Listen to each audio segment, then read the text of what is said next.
90%ই common পড়ছে and nervousness অনেক ছিল প্রথম থেকে, মানে আমি অনেক নার্ভাস হয়ে যাই। কোয়েশ্চেনটা একটু আনএক্সপেক্টেড ছিল আমার মতে। আগের বছরের তুলনায় প্রশ্ন কঠিন ছিল, যতটা আশা করছিলাম তার থেকে অনেক ভালো হয়েছে আলহামদুলিল্লাহ। আমাদের এক রাতে পরীক্ষা দিয়ে অভ্যাস আছে, আগে যেটা প্রশ্ন ফাঁস হইতো সেটা এবার হচ্ছে না। টানা সপ্তমবারের মতো বেস্ট টিস্যু পেপার ব্র্যান্ড হিসেবে স্বীকৃতি পেয়েছে বসুন্ধরা টিস্যু। আজকে ফার্স্ট সাবজেক্ট ছিল তো, বাংলা ফার্স্ট পেপার ছিল তো কোয়েশ্চেনটা তুলনামূলক একটু হার্ড হয়েছে, একটু না মোটামুটি। মানে এর আগের বোর্ডগুলোতে যেসব কোয়েশ্চেন এসেছিল এবার ওই সব কোয়েশ্চেন আসেনি, আর তুলনামূলক একটু হার্ড ছিল। বাট টিচারদের গার্ড বাকি সব কিছুই ভালো ছিল, মানে মোটামুটি ভালো, অত ভালো না। কোয়েশ্চেনটা একটু আনএক্সপেক্টেড ছিল আমার মতে, বিকজ আমাদেরকে যেগুলো সাজেশন দেওয়া হয়েছিল লাস্ট মিনিটে ওগুলোর সাথে অত ম্যাচ হয় নাই। কয়েকটা সিমিলারিটিস ছিল বাট বেশিরভাগের ওমন সিমিলারিটিস ছিল না। বাট আল্লাহর রহমতে অনেক ভালো করে পরীক্ষা দিছি অ্যান্ড আমার মনে হয় আমাদের হার্ডওয়ার্কটা পে অফ করবে। আমাদের বন্ধ দেওয়া দরকার ছিল, যেমন গার্হস্থ্য পরীক্ষার আগে আর ধর্ম পরীক্ষার আগে একদিন করে বন্ধ দেওয়ার দরকার ছিল, কিন্তু ইংলিশ পরীক্ষার আগে যেহেতু আমরা 5 দিন বন্ধ পেয়েছি, ওই দিক থেকে আমাদের বাকি পরীক্ষাগুলোতে একটু টাইম দেওয়া দরকার ছিল, তাহলে আমাদের আরও ভালো হতো, আমরা আরও ভালোভাবে পড়াটা শেষ করতে পারতাম। তুলনামূলকভাবে আগের বছরের তুলনায় খুবই কঠিন হয়েছে। বলবো না যে খারাপ ছিল, স্ট্যান্ডার্ড ছিল, কিন্তু গদ্যের অংশটা খুবই কঠিন ছিল। 3টা প্রবন্ধ দিয়েছে, তো সেই হিসেবে আমাদের গদ্যটা করতে একটু সমস্যা হয়েছে। আর 11টা সৃজনশীলের মধ্যে 3টা সৃজনশীল এসেছে মুক্তিযুদ্ধ রিলেটেড, যেটা আমরা মোটামুটি স্কিপ করে গিয়েছিলাম। কিন্তু এমসিকিউ মোটামুটি কঠিন, মানে আগের বছরের তুলনায় প্রশ্ন কঠিন ছিল। ধর্ম পরীক্ষার আগে শুধু গ্যাপ নেই, সেটা আমরা এই যে 5 দিন বন্ধ আছে ইংলিশ ফার্স্ট পেপার আগে, সেখানে কভার করে ফেলতে পারবো। আলহামদুলিল্লাহ অনেক ভালো হয়েছে, যেগুলো পড়ছি অনেক কিছুই মানে কমন পড়েছে, অনেক ভালোই হয়েছে বলি পরীক্ষা, কিন্তু মানে যতটা আশা করছিলাম তার থেকে অনেক ভালো হয়েছে আলহামদুলিল্লাহ। অনেক ভালোই হয়েছে, আমি অনেক ভালো করে দিয়েছি।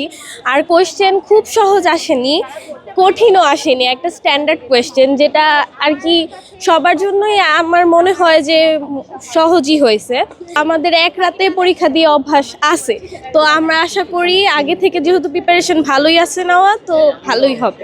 বাবা মার ইচ্ছা যে আমি বড় হয়ে ডাক্তার হব, কিন্তু বাকিটা তো আল্লাহর উপর নির্ভর করে, যে সময় বলে দিবে যে আমি কি হব না হব। আর রেজাল্ট তো তারা সবসময় সবচেয়ে বড়টাই আশা করে আমার থেকে, বাকিটা দেখা যাক আল্লাহ কি করে, আমি তো আমার ভালোটাই দিয়েছি। আগে যেটা প্রশ্ন ফাঁস হইতো সেটা এবার হচ্ছে না, তো এটা একটা ভালো দিক, কারণ প্রশ্ন ফাঁস হয়ে গেলে হয়তো বা আমাদের ক্ষতি, কারণ আমরা হচ্ছে একভাবে পড়তেছি, এখন প্রশ্ন ফাঁস হয়ে গেলে দেখে অনেকে পড়তে চাবে না বা বলবে একই প্রশ্ন, কিন্তু এখানে প্রশ্ন ফাঁস হওয়ার পর কিন্তু পরীক্ষার হলে এসে দেখা যায় প্রশ্ন কিন্তু সেরকম আর থাকে না, প্রশ্ন চেঞ্জ করে দেয়। তো প্রশ্ন ফাঁস হওয়াটা এটা আমাদের জন্য একটা ক্ষতি। বাবা মার ইচ্ছা আছে ভালো একটা রেজাল্ট নেওয়া, তো এখন আমি আশা করতেছি যে আমার যে সামনের পরীক্ষা, আমার প্রস্তুতি আলহামদুলিল্লাহ অনেক ভালো। এখন সামনের পরীক্ষাগুলো যদি এরকম ভালোভাবে দিতে পারি, নিজের সুস্থতা থাকা যদি আমি পরীক্ষাগুলো দিতে পারি, তাহলে ভালো একটা রেজাল্ট আমি প্রত্যাশা করতেছি। বড় হয়ে আমার ইচ্ছা আছে আমি মেডিকেল নিয়ে পড়াশোনা করব, তো এখন দেখা যাক কতটুকু ভাগ্য আমাকে সাপোর্ট করে।